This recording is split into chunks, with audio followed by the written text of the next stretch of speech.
ამ წუთებში იწყება თორნიკე თოშხუასა და მინდია შერვაშიძის პროცესი. დღეს გამოიკითხებიან მოწმე გამომძიებლები. რა თქმა უნდა, ჩვენ პროცესის დაწყებამდე ვესაუბრეთ მათ მეგობრებს, ახლო გარემოცვის წარმომადგენლებსა და ადვოკატებს. ცალსახად და მკაფიო პოზიციას აფიქსირებენ თოშხუასა და შერვაშიძის მეგობრები იმასთან დაკავშირებით, რომ ამ ადამიანებისათვის ჯგუფური ძალადობის და თუნდაც ბექა გოცირიძის ცემის დაბრალება არის ძალიან დიდი აბსურდი და ეს ყველაფერი კიდევ ერთი ცალსახა და მკაფიო დადასტურება ორივე მათგანის მეგობრებისათვის იმის სადემონსტრაციოდ, რომ ქართული ოცნება ცდილობს ისეთი ადამიანები დააპატიმროს და გაუშვას ციხეში, რომლებიც დემოკრატიულად, მშვიდობიანად და არაძალადობრივად გამოხატავდნენ დედაქალაქის მთავარ გამზირზე საკუთარ პროტესტს. ამბობენ, რომ მათი მეგობრების ნაცვლად თავად გააგრძელებენ ამ ბრძოლას და იქამდე მიიყვანენ საქმეს, სანამ ქვეყანა და მათ შორის მათი ახლო გარემოცვა და მეგობრები არ გაიმარჯვებენ. მინდიამ და თორნიკებს სადეს, რომ გაერიდებინათ აქციიდან დანით შეიარაღებული ტიტუშკა.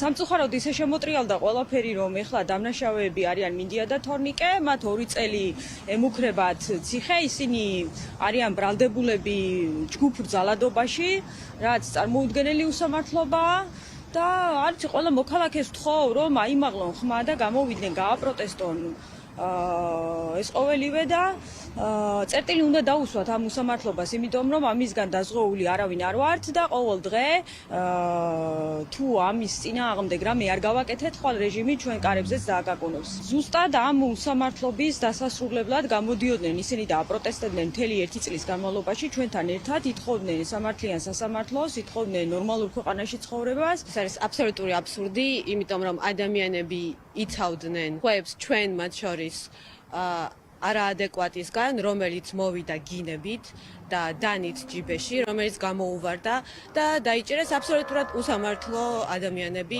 ამ შემთხვევაში. ყველა ვიცით და ვნახეთ უკვე ბევრი თვის განმავლობაში, რომ ეს სასამართლო და არა მხოლოდ ეს სასამართლო არის აბსოლუტურად მიკერძოებული, არასამართლიანი და აბსურდული, ამიტომ განაჩენიც ვიცით პრინციპში რა იქნება, უბრალოდ მხარდასაჭერად მაინც მოვდივართ, იმიტომ რომ მათთვის ეს არის ძალიან მნიშვნელოვანი.